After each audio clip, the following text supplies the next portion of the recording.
Paulo e Estevão, pelo Espírito Emmanuel. Psicografia Francisco Cândido Xavier. Segunda parte, capítulo 2, parte 4. Saulo compreendia agora que ouvia os mais humildes, a extensão da campanha criminosa que desencadeara, dando ensanches a tantos abusos de subalternos e apaniguados. Mas, perguntou admirado, sofreste tanto assim? Foste condenado a alguma pena? Não foram poucos os que sofreram vexames iguais aos que experimentei, murmurou Áquila, explicando-se, dado o condenável procedimento de uns tantos energúmenos fanáticos, escolhidos como auxiliares prestimosos do movimento. Como assim? Inquiriu Saulo, sumamente interessado. Dar-te-ei um exemplo. Imagina que um patrício de nome Jochá várias vezes interpelou meu pai relativamente à possibilidade da compra de uma padaria em Jerusalém. Eu cuidava de minha tenda, meu velho genitor de seus serviços. Vivíamos felizes e, considerando nossa paz, apesar das investidas do ambicioso, meu pai jamais pensou em alienar a fonte dos seus recursos. Jochaí, entretanto, logo no início das perseguições, logrou posição de realce.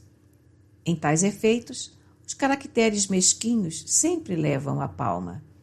Bastou-lhe desse um pouco de autoridade e o invejoso logo expandiu seus criminosos desejos. É verdade que eu e Prisca fomos dos primeiros a frequentar a Igreja do Caminho, não só por afinidade de sentimento, como por dever a Simão Pedro, a cura de antigos males que me vinham da infância. Meu pai, no entanto, apesar da simpatia pelo Salvador, sempre alegava estar bastante idoso para mudar de ideias religiosas. Aferrado à lei de Moisés, não podia compreender uma renovação geral de princípios em matéria de fé. Isso, todavia, não invalidou os instintos perversos do ambicioso. Certo dia, Jochaí nos bateu à porta, acompanhado de escolta armada, com ordem de prisão para os três. Era inútil resistir. O doutor de Tarso lançara um edito em que toda resistência significava morte. Lá fomos nós à prisão. Em vão, meu pai jurou fidelidade à lei. Depois do interrogatório, eu e Prisca recebemos ordem de regressar à casa, mas o velho foi encarcerado sem compaixão. Os bens modestos foram-lhe imediatamente confiscados. Depois de muitas providências de nossa parte, conseguimos voltar-se ele à nossa companhia, e o valoroso velhinho, cujo único arrimo era a minha dedicação filial, na sua senectude e viuvez, expirou em nossos braços, no dia imediato ao livramento por nós ansiosamente esperado. Quando nos reveio, parecia um fantasma.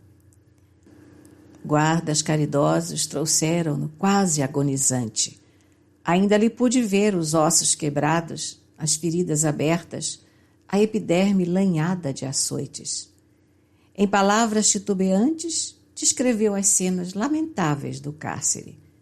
O próprio Jochaí, rodeado de seuquazes, foi o autor dos últimos suplícios. Não podendo resistir aos sofrimentos, entregou a alma a Deus. Áquila estava profundamente comovido. Furtiva lágrima viera associar-se às penosas recordações. E a autoridade do movimento? Perguntou Saulo, emocionado ao extremo.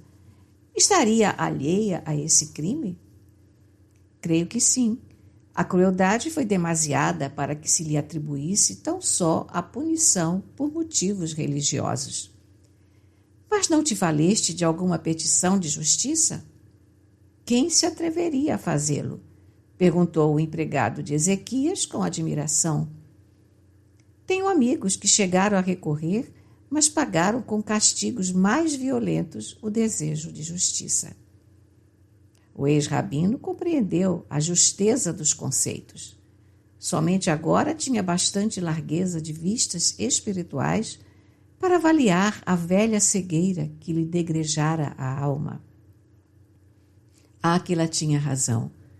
Muitas vezes fora surdo às rogativas mais comovedoras.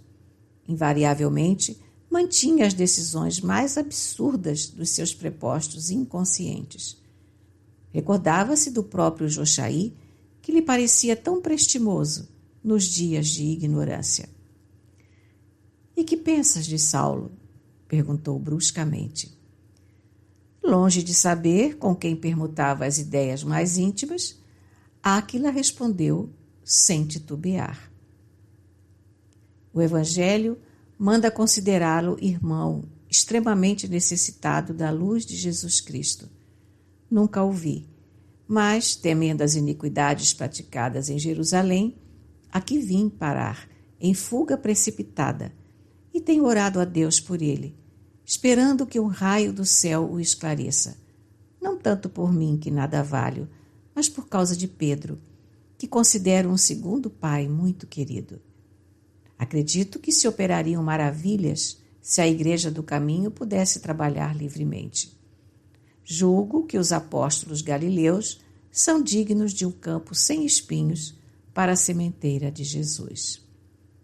Dirigindo-se à esposa, enquanto o moço de Tarso silenciava, o tecelão exclamava com interesse: "Lembras-te, Prisca, como se exorava pelo perseguidor nas preces íntimas da igreja? Muitas vezes, para esclarecer nosso espírito fraco no perdão, Pedro nos ensinava a considerar o implacável rabino como a um irmão que as violências obscureciam. Para que nossos ressentimentos mais vivos se desfizessem, historiava o seu passado, dizendo que também ele, por ignorância, chegara a negar o mestre mais de uma vez. Salientava nossas fraquezas humanas, induzia-nos a melhor compreensão. Certo dia, chegou a declarar que toda a perseguição de Saulo era útil, porque nos levava a pensar em nossas próprias misérias, a fim de estarmos vigilantes nas responsabilidades com Jesus. O ex-discípulo de Gamaliel tinha os olhos úmidos.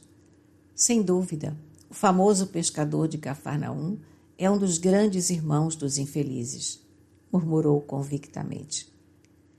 A palestra desviou-se para outros comentários depois da intervenção de Prisca nas derradeiras notas do assunto, revelando conhecer muitas mulheres de Jerusalém que, tendo marido e filhos encarcerados, pediam sinceramente a Jesus pela iluminação do célebre perseguidor do caminho.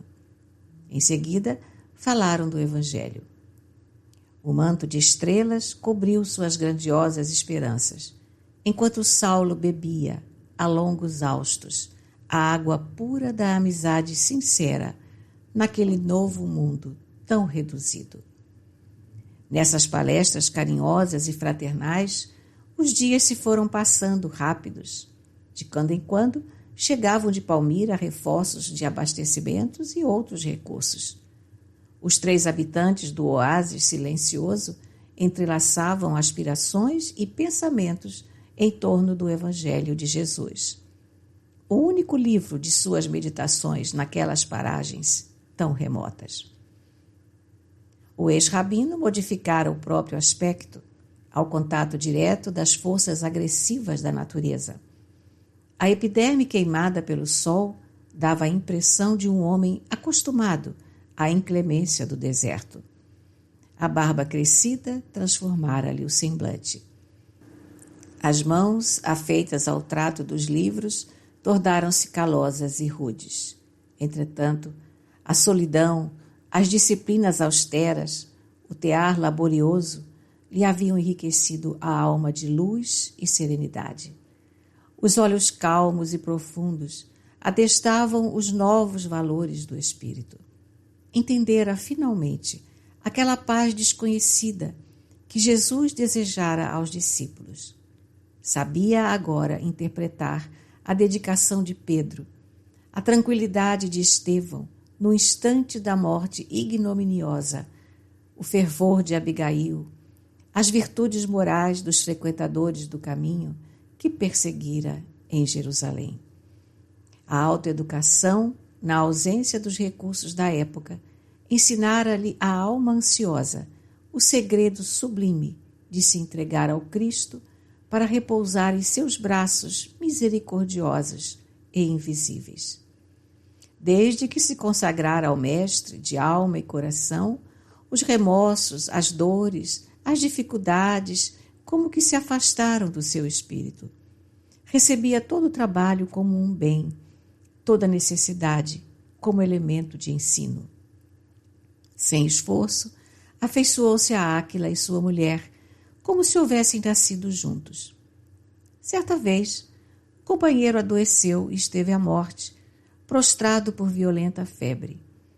A situação dolorosa, a multiplicação das tempestades de areia, abateram igualmente o ânimo de Prisca, que se recolheu ao leito com poucas esperanças de vida. Saulo, porém, mostrou-se de uma coragem e desvelo inauditos. Tomado de sincera confiança em Deus, esperou a restauração da calma e da alegria. Jubiloso, viu o regresso de Áquila ao tear e a volta da companheira aos labores domésticos, cheios de novas expressões de paz e confiança. Quando mais de um ano havia corrido sobre aquela soledade, uma caravana vinda de Palmira trazia-lhe um bilhete lacônico. O negociante comunicava-lhe a morte súbita do irmão, aliás, de há muito esperada. A partida de Gamaliel para os reinos da morte não deixou de ser uma dolorosa surpresa. O velho mestre, depois do pai, foi o maior amigo que encontrou na vida. Meditou seus últimos conselhos, ponderou-lhe a profunda sabedoria. Ao seu influxo, conseguira a paz desejada para ajustar-se à situação espiritual necessária, de maneira a reorganizar a existência. Nesse dia, pensamentos de profunda saudade martirizaram-lhe a alma sensível. À tarde, após a refeição e na hora das meditações costumeiras, o ex-rabino contemplou o casal com ternura maior a transparecer dos olhos francos. Cada qual se engolfava na meditação do Evangelho divino, quando o moço tarcense falou com certa timidez, em desacordo com seus gestos resolutos. Áquila, muita vez, na solidão do nosso trabalho, tenho pensado na enormidade do mal que te causou o doutor de Tarso. Que farias se um dia te visses repentinamente em face do verdugo? Procuraria estimar nele um irmão. E tu, Prisca? Perguntou a mulher que o fixava curiosa. Seria ótima ocasião para testemunhar o amor que Jesus exemplificou em suas lições divinas. O ex-doutor da lei recobrou a serenidade e, alteando a voz, exclamou convictamente: Sempre considerei que um homem chamado a administrar responde por todos os erros de seus prepostos no que toca ao plano geral dos serviços. Portanto, no meu modo de pensar, não culparei tanto a Jochaí, que se arvorou em criminoso vulgar, abusando de uma prerrogativa que lhe foi conferida para execução de tantas vinganças torpes. A quem imputarias, então, o assassínio de meu pai? Perguntou Áquila, impressionado, enquanto o amigo fazia ligeira pausa. Julgo que Saulo de Tarso deveria responder pelo processo. É verdade que ele não autorizou o feito cruel, mas tornou-se culpado pela indiferença pessoal quanto aos detalhes da tarefa que competia ao seu tirocínio. Os cônjuges entraram a meditar no motivo de tais perguntas enquanto o moço se calava retraído. Por fim, com voz humilde e comovedora, recomeçou a falar. Meus amigos, sob a inspiração do Senhor, é justo confessarmos-nos uns aos outros. Paulo e Estevão, pelo Espírito Emmanuel, psicografia Francisco Cândido Xavier. Segunda parte, capítulo 2, parte 5.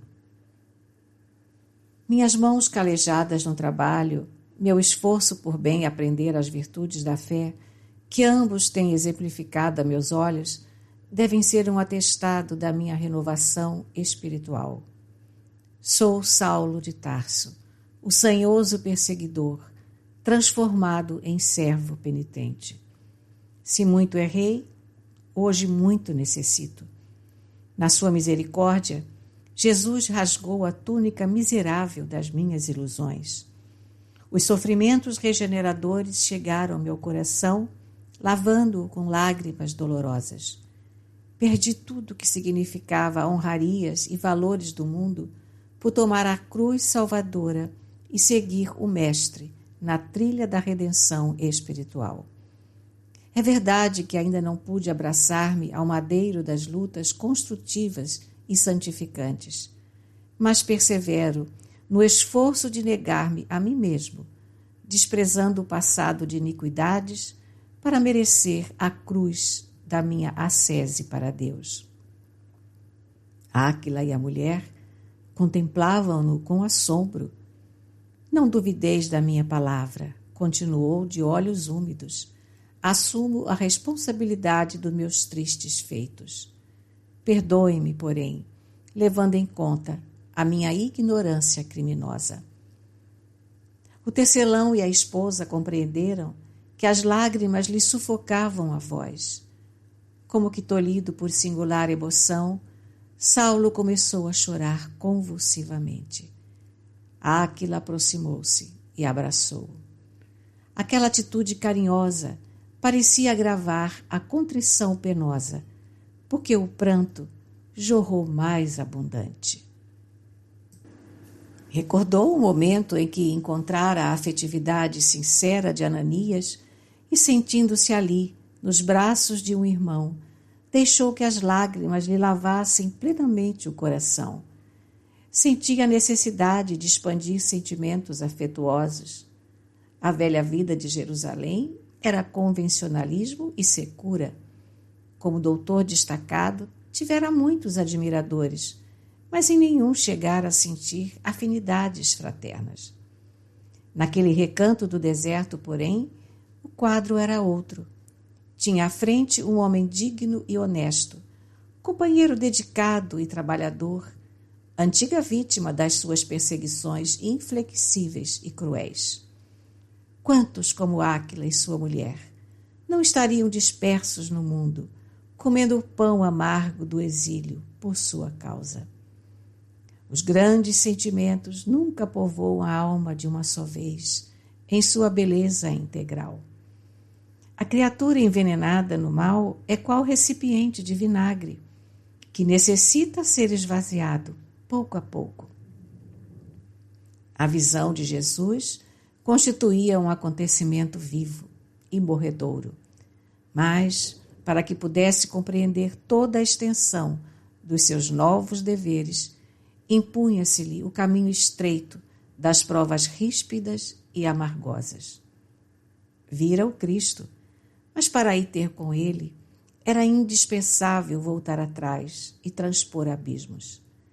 As desilusões da sinagoga de Damasco, o reconforto junto dos irmãos humildes, sob a direção de Ananias, a falta de recursos financeiros, os conselhos austeros de Gamaliel, o anonimato, a solidão, o abandono dos entes mais caros, o tear pesado sob o sol ardente, a penúria de todo e qualquer conforto material, a meditação diária nas ilusões da vida, tudo isso representara auxílio precioso para a sua decisão vitoriosa.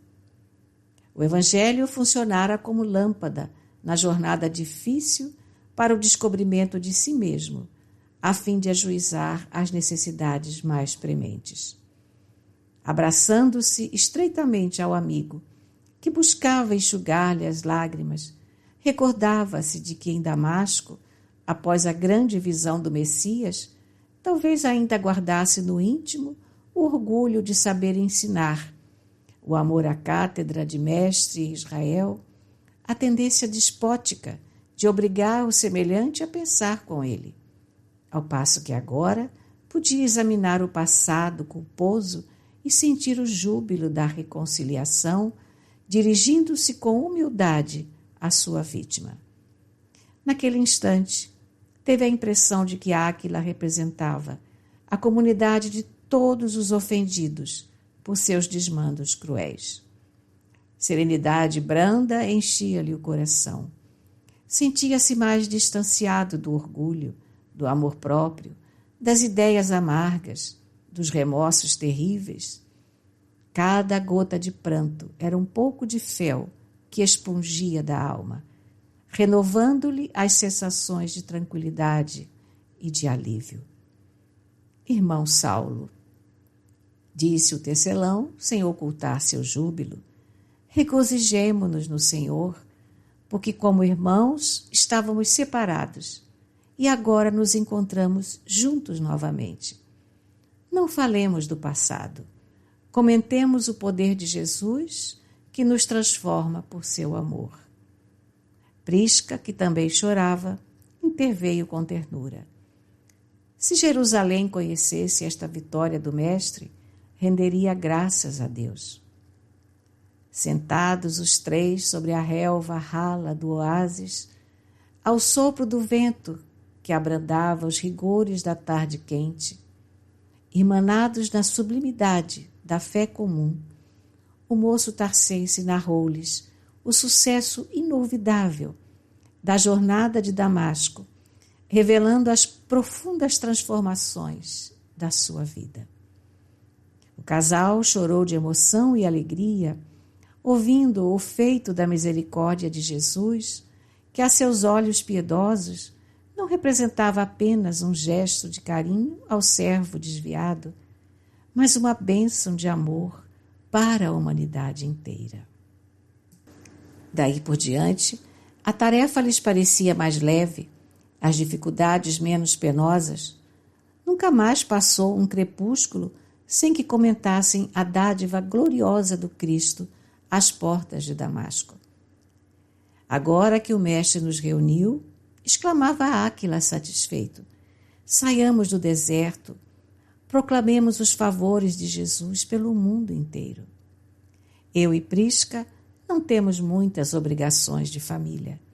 Com a morte de meu pai, estamos sós no tocante aos deveres mais pesados, e é razoável não perdermos o ensejo de auxiliar a difusão da Boa Nova. Além das lições de Levi, temos agora a visão de Jesus ressuscitado para ilustrar nossa palavra. Depois de muito tempo, às vésperas de retornarem à luta nos grandes centros populosos, em lhes ouvindo os apelos entusiásticos, Saulo indagou dos projetos que acalentavam. Desde a tua revelação, exclamou o tecelão confiante e esperançoso, alimento um grande ideal. Parece incrível à primeira vista, mas antes de morrer, sonho ir a Roma e anunciar o Cristo aos irmãos da velha lei.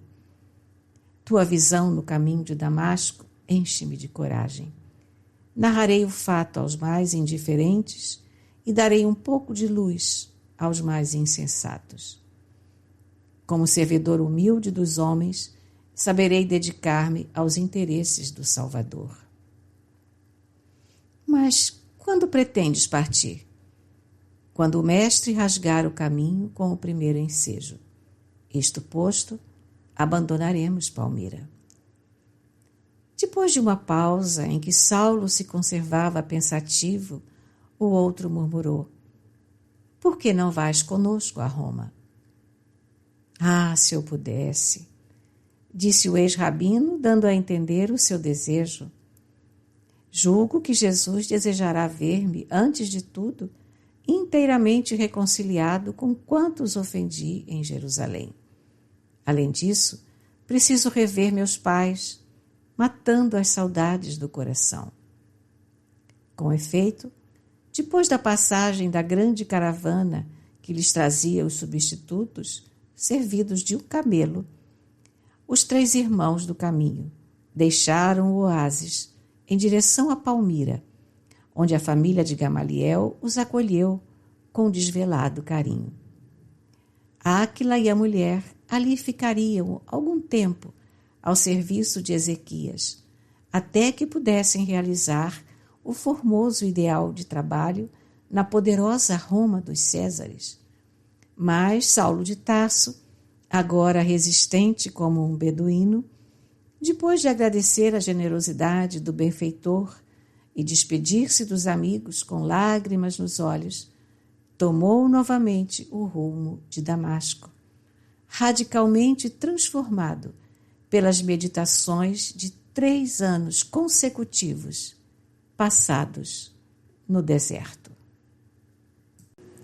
Paulo e Estevão, pelo Espírito Emmanuel, psicografia Francisco Cândido Xavier. Segunda parte, capítulo 3, parte 1.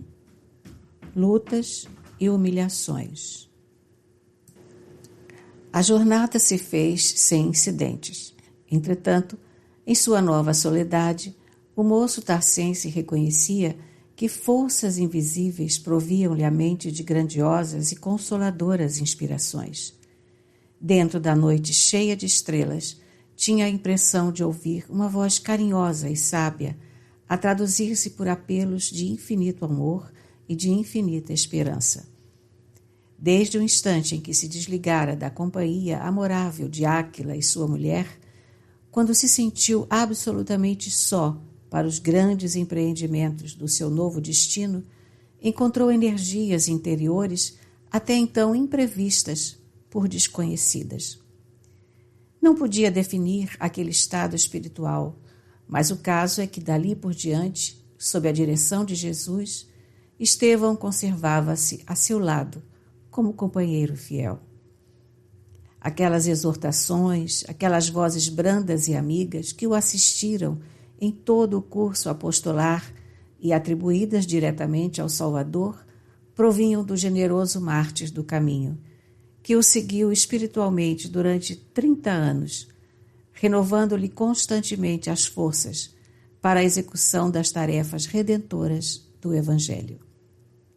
Jesus quis, dessarte, que a primeira vítima das perseguições de Jerusalém ficasse para sempre irmanada ao primeiro algoz dos prosélitos de sua doutrina de vida e redenção.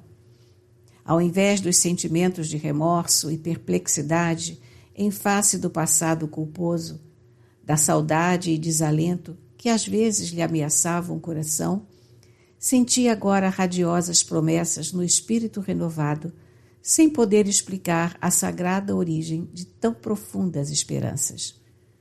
Não obstante as singulares alterações fisionômicas que a vida, o regime e o clima do deserto lhe produziram, entrou em Damasco com alegria sincera, na alma agora devotada absolutamente ao serviço de Jesus.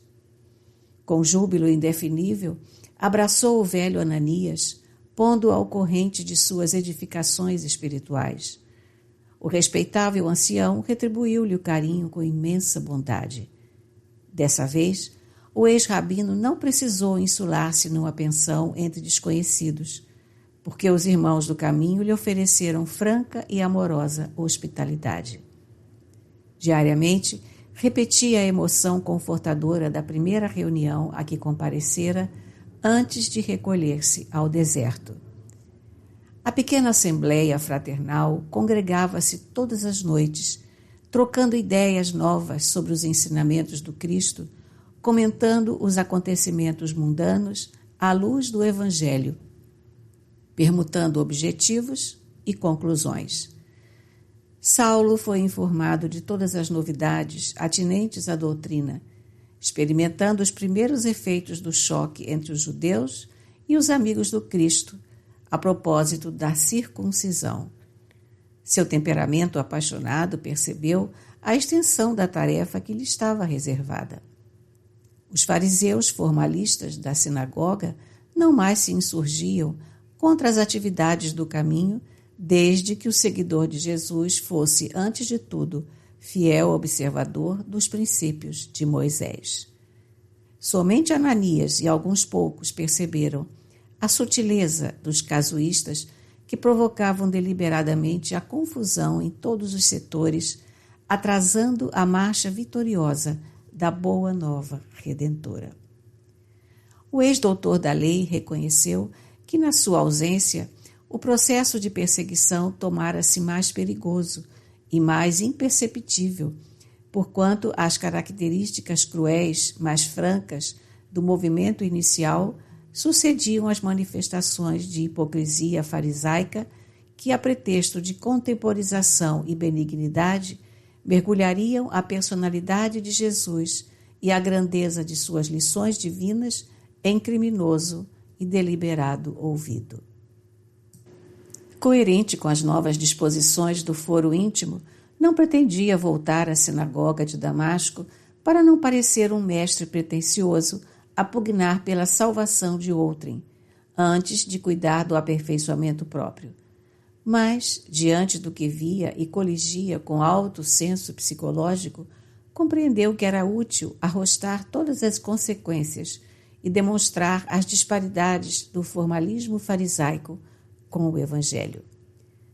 O que era a circuncisão e o que era a nova fé.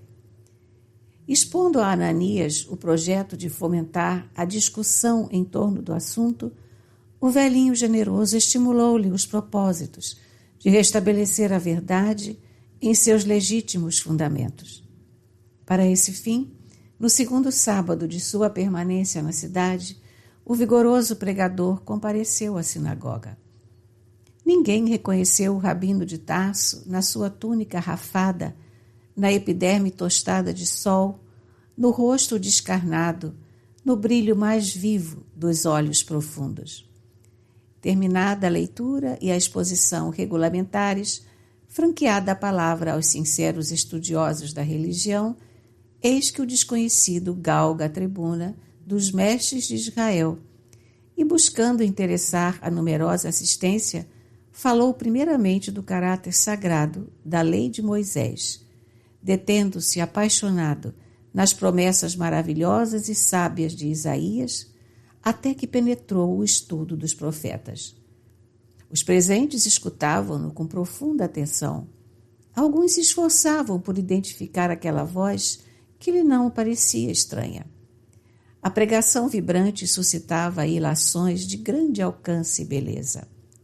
Imensa luz espiritual transbordava dos rápidos altiloquentes. Foi aí que o ex-rabino, conhecendo o poder magnético já exercido sobre o vultoso auditório, começou a falar do Messias Nazareno, comparando sua vida, feitos e ensinamentos com os textos que o anunciavam nas Sagradas Escrituras. Quando abordava o problema da circuncisão, eis que a Assembleia rompe em furiosa gritaria. É ele, é o traidor, clamavam os mais audaciosos, depois de identificar o ex-doutor de Jerusalém. Pedra ao blasfemo, é o bandido da seita do caminho. Os chefes do serviço religioso, por sua vez, reconheceram o antigo companheiro, agora considerado trânsfuga da lei, a quem se deviam impor castigos rudes e cruéis. Saulo assistia à repetição da mesma cena de quando se fazia ouvir na seleta reunião com a presença dos levitas de Chipre. Enfrentou impassível a situação, até que as autoridades religiosas conseguissem acalmar os ânimos turbulentos. Após as fases mais agudas do tumulto, o arquissinagogo, tomando posição, determinou que o orador descesse da tribuna para responder ao seu interrogatório. O convertido de Damasco compreendeu de relance toda a calma de que necessitava para sair-se com êxito daquela difícil aventura e obedeceu de pronto, sem protestar. Sois Saulo de Tarso, antigo rabino em Jerusalém? Perguntou a autoridade com ênfase.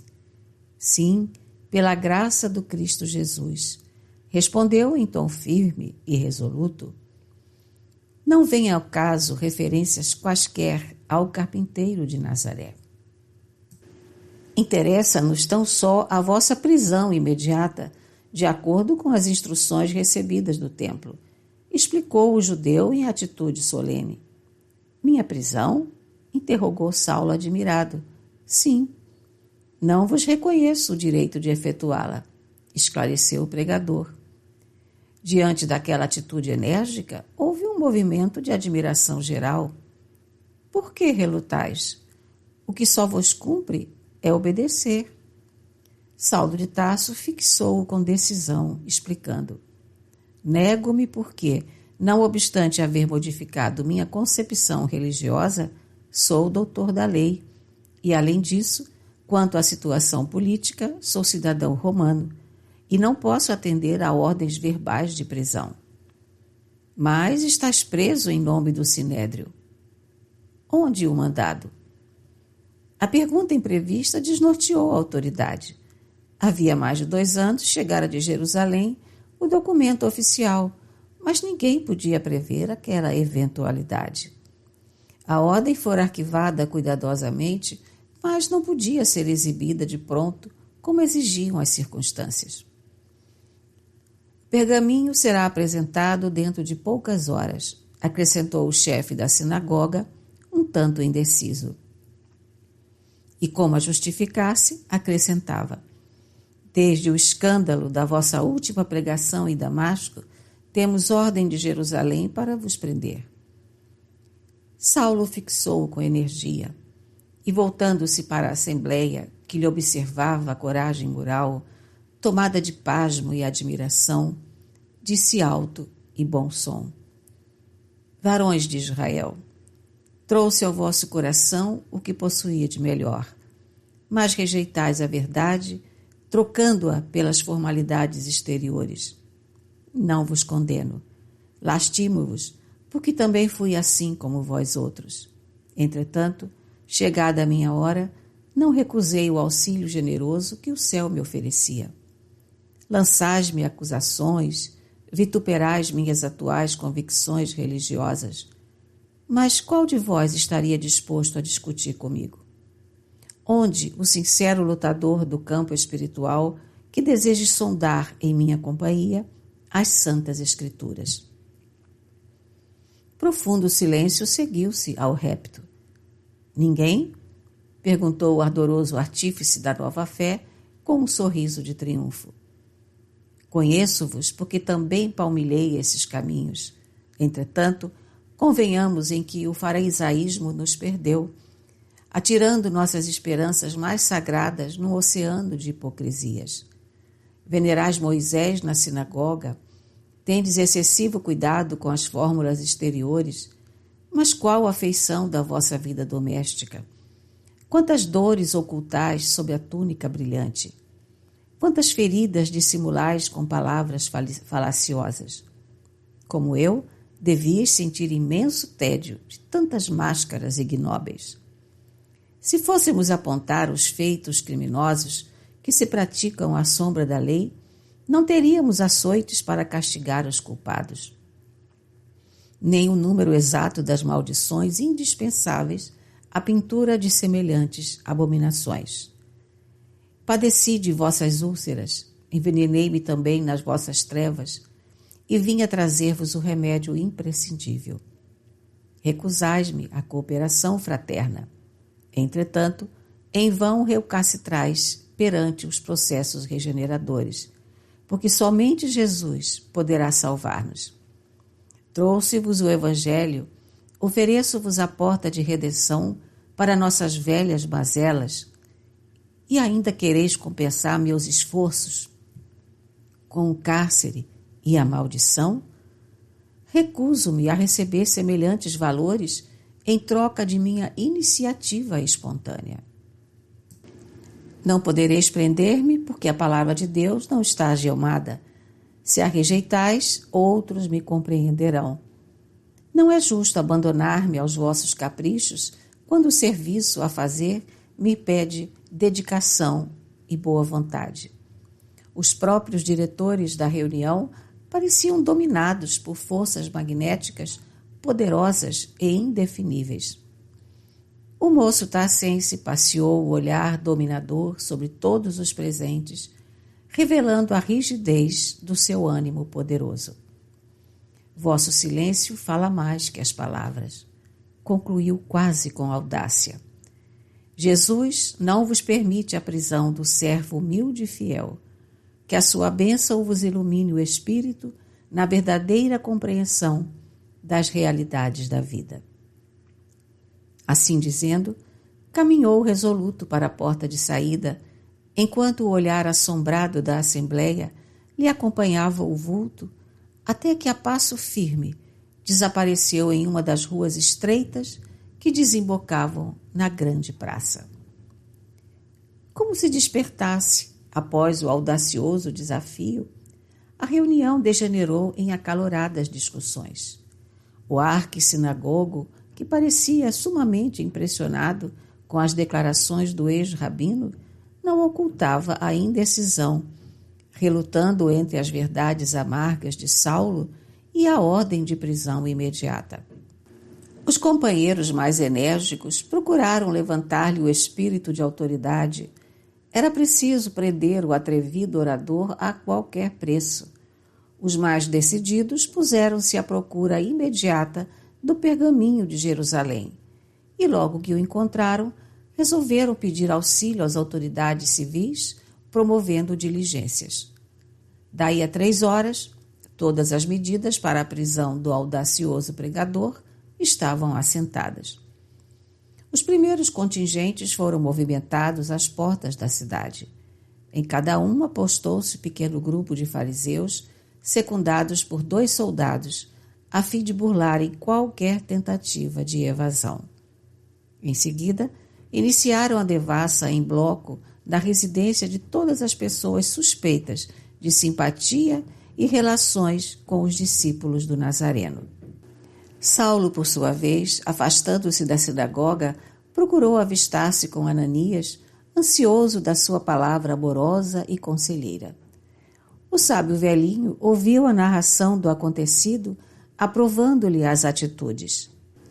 Sei que o mestre, dizia o moço por fim, condenou as contendas e jamais andou entre os discutidores, mas também jamais contemporizou com o mal. Estou pronto a reparar meu passado de culpas. Afrontarei as incompreensões de Jerusalém a fim de patentear minha transformação radical.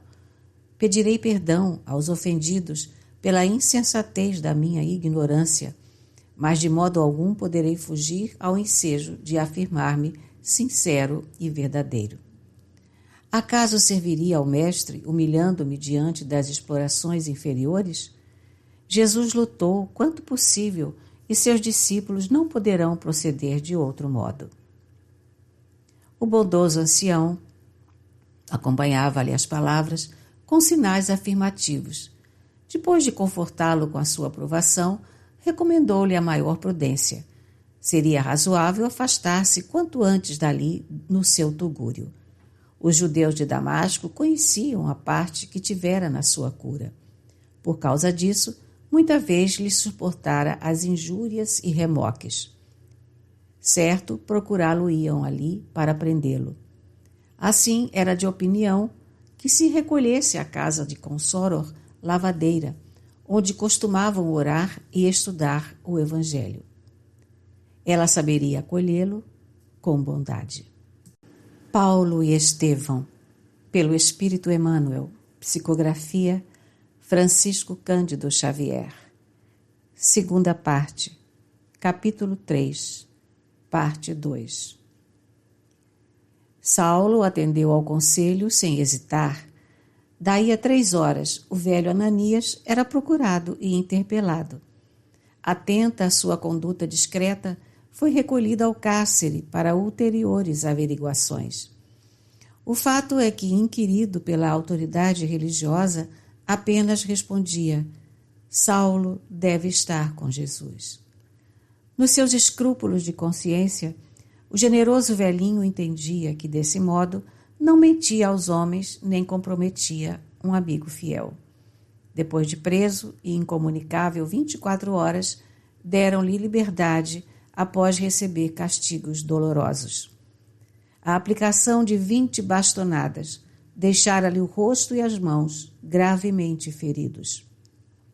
Contudo, logo que se viu livre, esperou a noite e, cautamente, encaminhou-se à choupana humilde onde se realizavam as prédicas do caminho.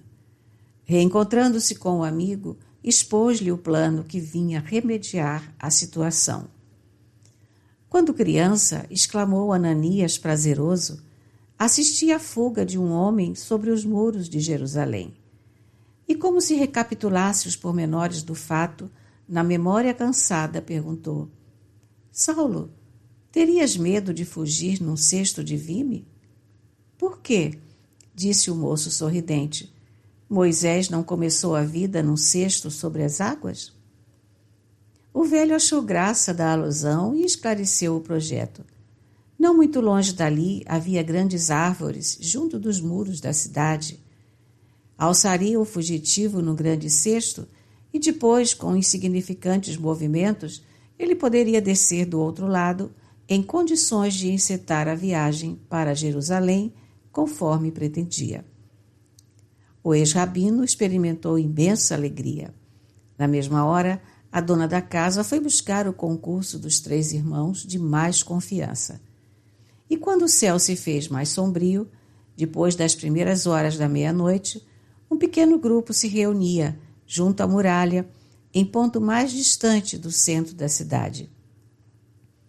Saulo beijou as mãos de Ananias, quase com lágrimas. Despediu-se em voz baixa dos amigos, enquanto um lhe entregava volumoso pacote de bolos de cevada. Na copa da árvore frondosa e escura, o mais jovem esperava o sinal. O moço tarcense entrou na sua embarcação improvisada e a evasão se deu no âmbito silencioso da noite. Do outro lado, saiu lesto do Ceso, deixando-se empolgar por estranhos pensamentos. Seria justo fugir assim? Não havia cometido crime algum. Não seria covarde deixar de comparecer perante a autoridade civil para os esclarecimentos necessários? Ao mesmo tempo, considerava que sua conduta não provinha de sentimentos pueris e inferiores, pois ia a Jerusalém desassombrado, buscar avistar-se com os antigos companheiros, falar-lhes-ia abertamente, concluindo que também não seria razoável entregar-se inerme ao fanatismo tirânico da sinagoga de Damasco. Aos primeiros raios de sol, o fugitivo ia longe. Levava consigo os bolos de cevada como única provisão, e o Evangelho, presenteado por Gamaliel, como lembrança de tanto tempo de solidão e de luta. A jornada foi assaz difícil e penosa. O cansaço obrigava-o a paradas constantes. Mais de uma vez recorreu à caridade alheia no trajeto penoso. Com auxílio de camelos, cavalos ou dromedários, a viagem de Damasco a Jerusalém não exigia menos de 1 semana de marchas exaustivas. Saulo, porém, ia a pé. Poderia talvez valer-se do concurso definitivo de alguma caravana onde conseguisse os recursos imprescindíveis, mas preferiu familiarizar a vontade poderosa com os obstáculos mais duros. Quando a fadiga lhe sugeria o desejo de aguardar a cooperação eventual de outrem, buscava vencer o desânimo. Punha-se novamente de pé, apoiava-se em cajados improvisados. Depois de suaves recordações no local em que tivera a visão gloriosa do Messias ressuscitado, voltou a experimentar carinhosas emoções ao penetrar na Palestina, atravessando vagarosamente extensas regiões da Galileia. Fazia questão de conhecer o teatro das primeiras lutas do Mestre, identificar-se com as paisagens mais queridas, visitar Cafarnaum e Nazaré, ouvir a palavra dos filhos da região. Naquele tempo, já o ardoroso apóstolo dos gentios desejava inteirar-se de todos os fatos referentes a vida de Jesus. Ansiava por coordená-los com segurança, de maneira a legar aos irmãos em humanidade o melhor repositório de informações sobre o emissário divino. Quando chegou a Cafarnaum, um crepúsculo de ouro entornava maravilhas de luz na bucólica paisagem. O ex-rabino desceu religiosamente às margens do lago, embebeu-se na contemplação das águas marulhosas, pensando em Jesus, no poder do seu amor, chorou, dominado por singular emoção. Queria ter sido pescador humilde para captar os ensinamentos sublimes na fonte de suas palavras generosas e imortais. Por 2 dias ali permaneceu em suave embevecimento. Sem revelar-se, procurou Levi, que o recebeu de boa vontade. Mostrou-lhe sua dedicação e conhecimento do Evangelho, falou da oportunidade de suas anotações. O filho de Alfeu alegrou-se ao contágio daquela palavra inteligente e confortadora. Saulo viveu em Cafarnaum horas deliciosas para o seu espírito emotivo. Fora o local das pregações do Mestre. Mais adiante, a casinha de Simão Pedro. Além, a coletoria onde o Mestre fora chamar Levi para o desempenho de importante papel entre os apóstolos. Abraçou homens fortes da localidade que tinham sido cegos e leprosos, curados pelas mãos misericordiosas do Messias. Foi a Dalmanuta, onde conheceu Madalena. Enriqueceu o mundo impressalvo de suas observações, colhendo informes inéditos. Daí a dias, depois de repousar em Nazaré, ei-lo às portas da cidade santa dos israelitas, extenuado de fadiga, das caminhadas penosas, das noites de vigília, cujos sofrimentos muita vez lhe pareceram sem fim. Em Jerusalém, todavia, aguardavam-no outras surpresas, não menos dolorosas. Estava empolgado por ansiosas interrogações, não mais tivera notícia dos pais, dos amigos, da irmã carinhosa, dos familiares sempre vivos na sua redentiva. Como o receberiam os companheiros mais sinceros? Não poderia esperar amáveis recepções do Sinédrio. O episódio de Damasco dava-lhe a perceber o estado de ânimo dos membros do tribunal. Certo, fora sumariamente expulso do cenáculo mais conspícuo da raça. Em compensação, fora admitido pelo Cristo no cenáculo infinito das verdades eternas. Dominado por essas reflexões, atravessou a porta da cidade, recordando o tempo em que, numa biga veloz, saía noutro lugar, buscando a casa de Zacarias, na direção de Jope. As reminiscências das horas mais venturosas da mocidade encheram-lhe os olhos de pranto. Os transeuntes de Jerusalém estavam longe de imaginar quem era aquele homem magro e pálido, barba grande e olhos encovados, que passava arrastando-se de fadiga. Após grande esforço, atingiu um prédio residencial do seu conhecimento. O coração palpitou-lhe apressado. Como simples mendigo, bateu à porta em ansiosa expectativa. Um homem de semblante severo atendeu secamente. Podeis informar, por favor, disse com humildade, se ainda aqui reside uma senhora chamada Dalila? Não, respondeu o outro ríspido. Aquele olhar duro não ensejava novas perguntas, mas ainda assim aventurou. Poderias dizer por obséquio para onde se mudou? Ora esta, replicou o dono da casa irritadiço, dar-se-á que tenha de prestar contas a um mendigo? Daqui a pouco o senhor me perguntará se comprei esta casa, depois me pedirá o preço, exigirá datas, reclamará novas informações sobre os antigos moradores, tomará meu tempo com 1000 interrogações ociosas. E fixando em Saulo os olhos impassíveis, rematou de chofre. Nada sei, está ouvindo? ponha-se na rua. O fugitivo de Damasco voltou serenamente para a via pública, enquanto o homenzinho dava expansão aos nervos doentes, batendo a porta com estrondo. O ex-discípulo de Gamaliel refletiu na realidade amarga daquela primeira recepção simbólica. Jerusalém certamente nunca mais poderia conhecê-lo.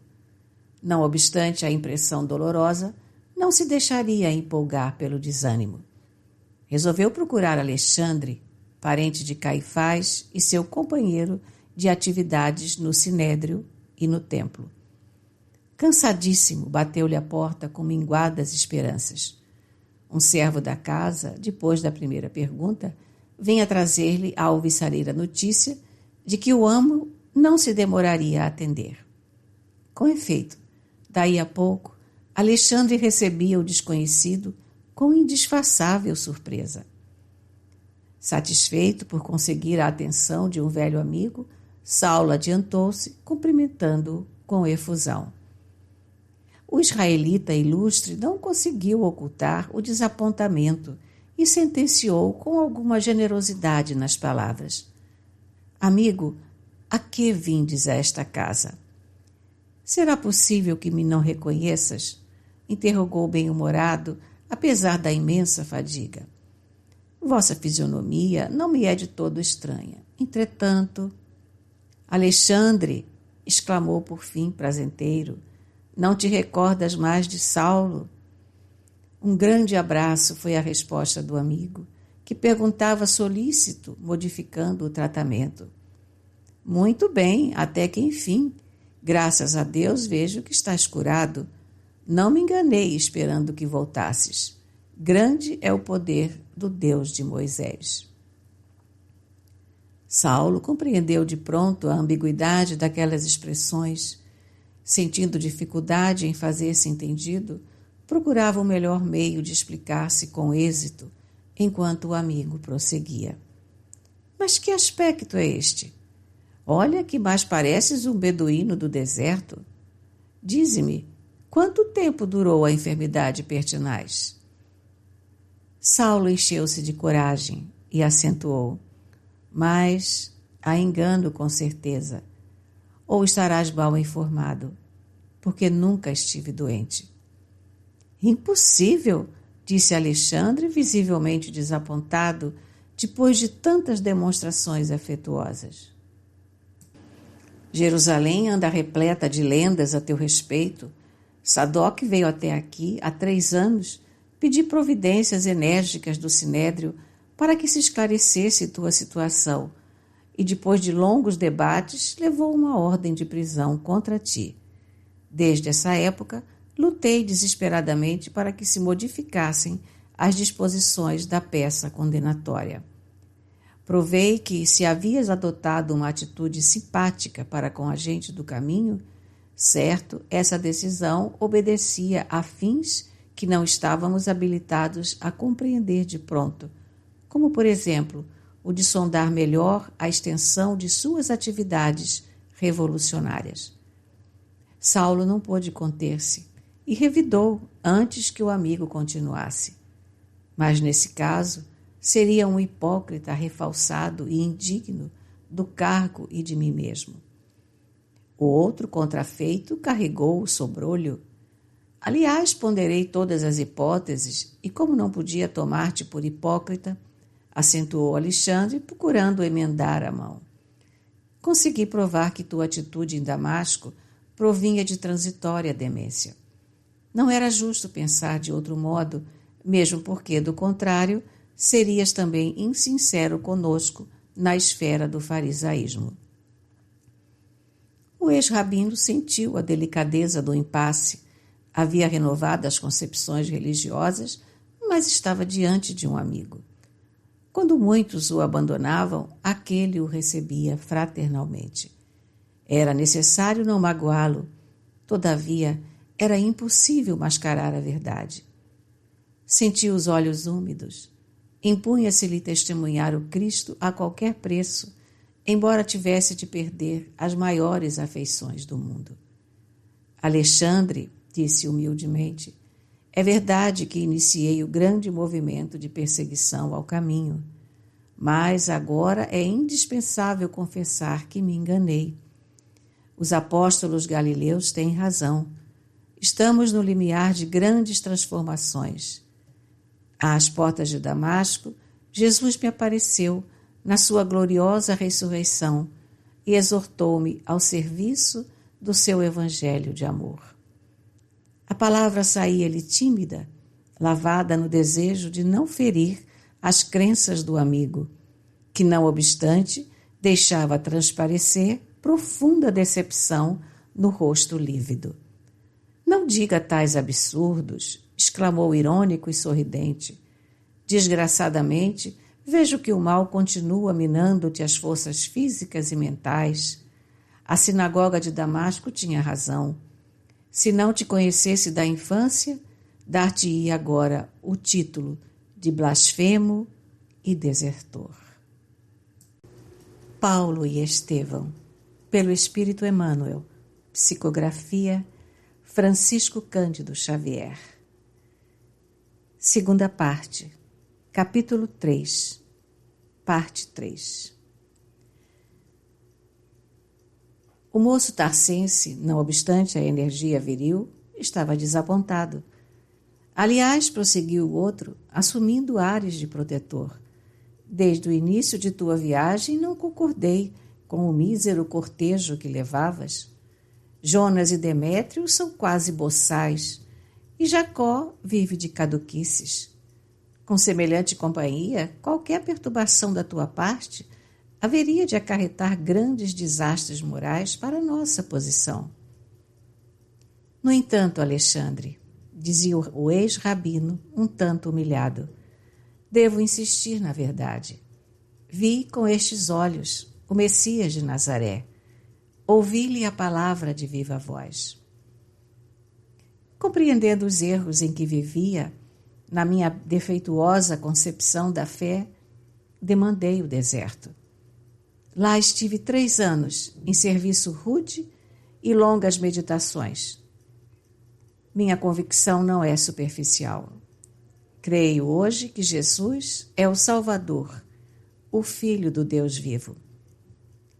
Pois tua enfermidade, repetia Alexandre altaneiro, modificando o diapasão da intimidade, transtornou a vida de toda a tua família.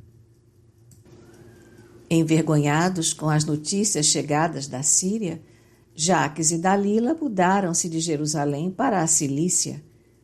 Quando soube da ordem de prisão lavrada pelo Sinédrio contra a tua pessoa, tua mãe faleceu em Tarso.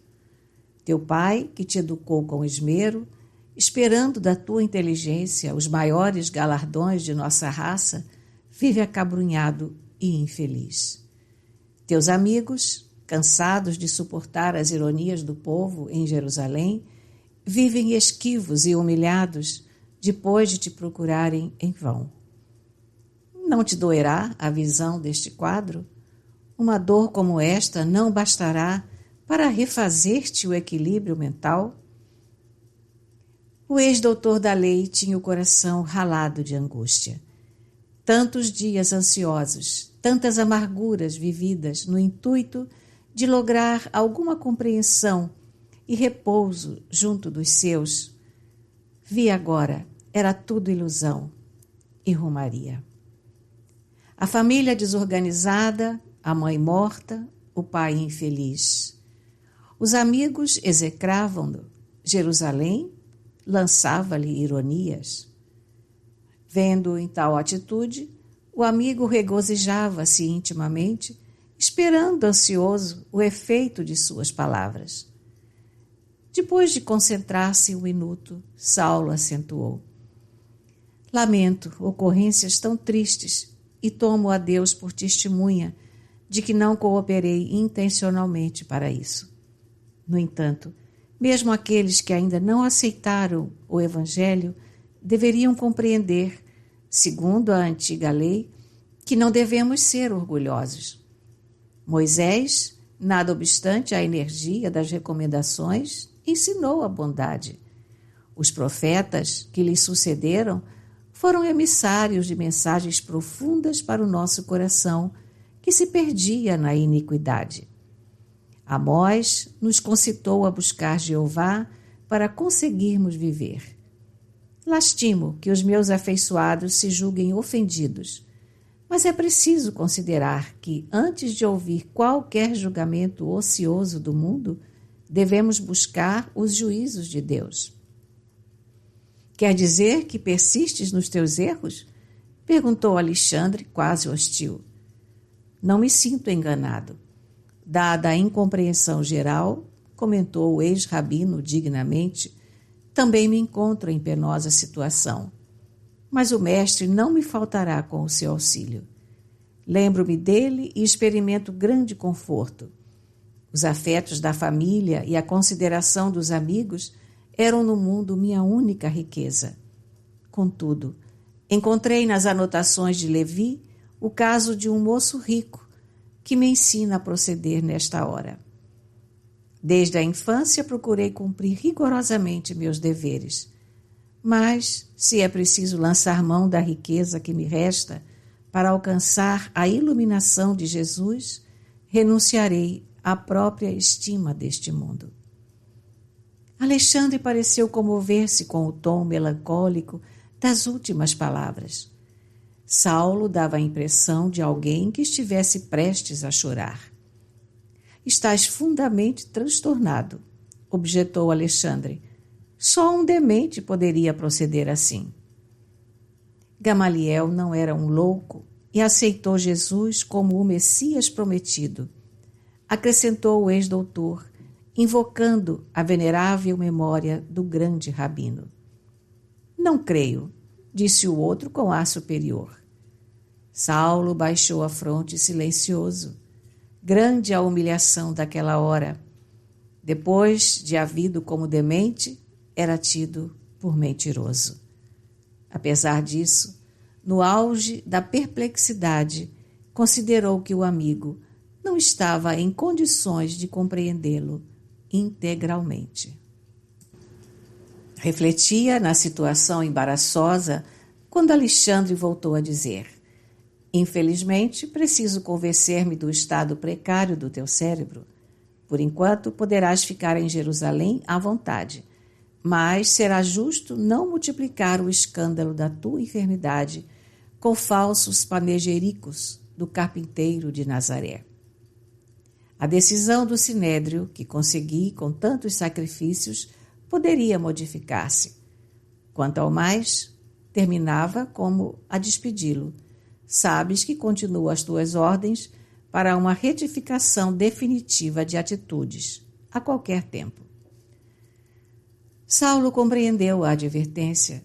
Não era preciso dilatar a entrevista. O amigo expulsava-o com boas maneiras.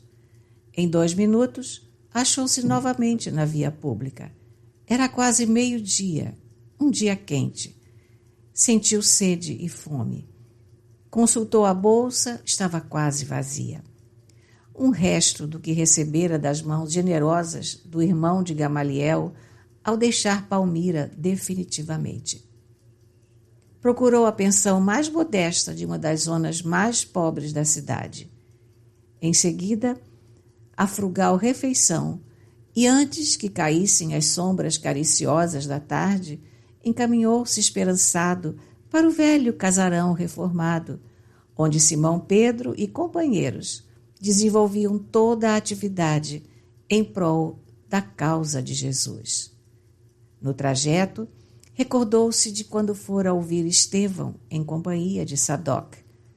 Como tudo agora se passava inversamente. O crítico de outrora voltava para ser criticado. O juiz, transformado em réu, mergulhava o coração em singulares ansiedades. Como o receberiam na igreja do caminho? Parou à frente da habitação humilde. Pensava em Estevão, mergulhado no passado, de alma opressa. Ante os colegas do Sinédrio, intestando as autoridades do judaísmo, outra era a sua atitude. Conhecia-lhes as fraquezas peculiares Passara também pelas máscaras farisaicas e podia aquilatar de seus erros clamorosos. No entanto, defrontando os apóstolos galileus, sagrada veneração se lhe impunha à consciência. Aqueles homens poderiam ser rudes e simples, podiam viver distanciados dos valores intelectuais da época, mas tinham sido os primeiros colaboradores de Jesus. Além disso, não poderia aproximar-se deles sem experimentar profundo remorso. Todos haviam sofrido vexames e humilhações por sua causa. Não fosse Gamaliel, talvez o próprio Pedro teria sido lapidado. Precisava consolidar as noções de humildade para manifestar seus desejos ardentes de cooperação sagrada com o Cristo. Em Damasco, lutara na sinagoga contra a hipocrisia de antigos companheiros. Em Jerusalém, enfrentara Alexandre com todo o desassombro. Entretanto, parecia-lhe que outra deveria ser sua atitude ali, onde tinha necessidade de renúncia para alcançar a reconciliação com aqueles a quem havia ferido. Assomado de profundas reflexões, bateu à porta quase trêmulo. Um dos auxiliares do serviço interno, de nome Prócoro, veio atender solicitamente. Irmão, disse o moço tarsense em tom humilde, podeis informar se Pedro está? Vou saber, respondeu o interpelado amistoso. Caso esteja, acrescentou Saulo, algo indeciso, dizei-lhe que Saulo de Tarso deseja falar-lhe em nome de Jesus. Prócoro gaguejou um sim com extrema palidez, fixou no visitante os olhos assombrados e afastou-se com dificuldade, sem dissimular a enorme surpresa. Era o perseguidor que voltava depois de 3 anos. Lembrava-se agora daquela primeira discussão com Estevão, em que o grande pregador do Evangelho sofrera tantos insultos. Em poucos momentos, alcançava a câmara onde Pedro e João confabulavam sobre os problemas internos. A notícia caiu entre ambos como uma bomba. Ninguém poderia prever tal coisa. Não acreditavam na lenda que Jerusalém enfeitava com detalhes desconhecidos em cada comentário. Impossível que o algoz implacável dos discípulos do Senhor estivesse convertido à causa do seu evangelho de amor e redenção. O ex-pescador do caminho, antes de recambiar o portador ao inesperado visitante, mandou chamar Tiago para resolverem os 3 a decisão a tomar. O filho de Alfeu, transformado em rígido asceta, arregalou os olhos. Depois das primeiras opiniões, que traduziam receios justos e emitidas precipitadamente, Simão exclamou com grande prudência: em verdade, ele nos fez o mal que pôde. Entretanto, não é por nós que devemos temer, e sim pela obra do Cristo que nos está confiada. Aposto em que toda essa história da conversão se resume numa farsa, a fim de que venhamos a cair em novas ciladas. Replicou Tiago, um tanto displicente. Por mim, disse João, peço a Jesus nos esclareça, embora me recorde dos açoites que Saulo mandou aplicar-me no cárcere. Antes de tudo, é indispensável saber se o Cristo, de fato, lhe apareceu às portas de Damasco. Mas saber como? Dizia Pedro com profunda compreensão. Nosso material de reconhecimento é o próprio Saulo. Ele é o campo que revelará ou não a planta sagrada do Mestre. A meu ver, tendo a zelar um patrimônio que não nos pertence, somos obrigados a proceder como aconselha a prudência humana. Não é justo abrirmos as portas quando não lhe conhecemos o intuito. Da primeira vez que aqui esteve, Saulo de Tarso foi tratado com o respeito que o mundo lhe consagrava. Busquei-lhe o melhor lugar para que ouvisse a palavra de Estevão. Infelizmente, sua atitude desrespeitosa e irônica provocou escândalo, que culminou na prisão e morte do companheiro. Veio espontaneamente e e voltou para prender-nos. Ao carinho fraternal que lhe oferecemos, retribuiu com algemas e cordas. Assim, me externando, também não devo esquecer a lição do Mestre relativamente ao perdão, e por isso reafirmo que não penso por nós, mas pelas responsabilidades que nos foram conferidas. Ante considerações tão justas, os outros calaram, enquanto o ex-pescador acrescentava: por conseguinte, não me é permitido recebê-lo nesta casa sem maior exame, ainda que me não falte sincera boa vontade para isso. Resolvendo o assunto por essa forma, convocarei uma reunião para hoje à noite. O assunto é muito grave. Saulo de Tarso foi o primeiro perseguidor do Evangelho. Quero que todos cooperem comigo nas decisões a tomar, pois de mim mesmo não quero parecer nem injusto, nem imprevidente. E depois de longa pausa, dizia para o emissário: vai, Prócoro, dize-lhe que volte depois, que não posso deixar os quefazeres mais urgentes. E se ele insistir? Perguntou o diácono preocupado. Se ele de fato aqui vem em nome de Jesus, saberá compreender e esperar. Saulo aguardava ansiosamente o mensageiro. Era-lhe preciso encontrar alguém que o entendesse e lhe sentisse a transformação. Estava exausto. A igreja do caminho era a derradeira esperança. Prócoro transmitiu-lhe o recado com grande indecisão. Não era preciso mais para que tudo compreendesse. Os apóstolos galileus não acreditavam na sua palavra. Agora examinava a situação com mais clareza. Percebia a indefinível e grandiosa misericórdia do Cristo visitando-o inesperadamente, no auge do seu abismo espiritual, às portas de Damasco. Pelas dificuldades para ir ter com Jesus, avaliava quanta bondade e compaixão seriam necessárias para que o Mestre o acolhesse, endereçando-lhe sagradas exortações no encontro inesquecível. O diácono fixou com simpatia. Saulo recebera a resposta altamente desapontado. Ficou pálido e trêmulo, como que envergonhado de si mesmo. Além disso, tinha aspecto doentio, olhos encovados, era pele e osso. Compreendo, irmão, disse de olhos molhados. Pedro tem motivos justos. Aquelas palavras comoveram a Prócoro no mais íntimo da alma e, evidenciando seu bom desejo de ampará-lo, exclamou a demonstrar perfeito conhecimento dos fatos. Não trazeis de Damasco alguma apresentação de Ananias? Já tenho comigo as do mestre. Como assim? Perguntou o diácono admirado.